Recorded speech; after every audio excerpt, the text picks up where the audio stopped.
शाबान रमज़ान की तैयारी है। तो इसमें मेरे भाइयों, हम अगर कोई कबीरा गुनाह में हैं तो तौबा करें, छोड़ने की कोशिश करें, यहाँ तक कि रमज़ान तक बिल्कुल छूट जाए। किसी से लड़े हुए हैं तो मनाने सुलह की कोशिश करें, यहाँ तक कि रमज़ान तक सुलह हो जाए। किसी का हक मारा हुआ है तो उससे जाके देने की ताकत है तो फ़ौरन दे दें, वरना माफ़ी मांग के कहें भी मैं आहिस्ता आहिस्ता अदा कर दूंगा।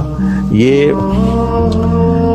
रमज़ान से पहले रमज़ान की तैयारी, रमज़ान में एंटर होना है कबीरा गुनाहों को छोड़कर, लोगों के हक तलफी को छोड़कर, गाली गलोच को छोड़कर, जुल्म और सितम को छोड़कर, और रिश्वत, चोर बाजारी, खोट, इसको छोड़कर। भाई अल्लाह की कसम उठा के कहता हूँ, हराम में कुछ नहीं रखा, गुनाहों में कुछ नहीं रखा। और अल्लाह की कसम उठाकर कहता हूँ, सारी भलाइयाँ, सारी खूबियाँ मेरे अल्लाह और उसके रसूल की इताअत में हैं।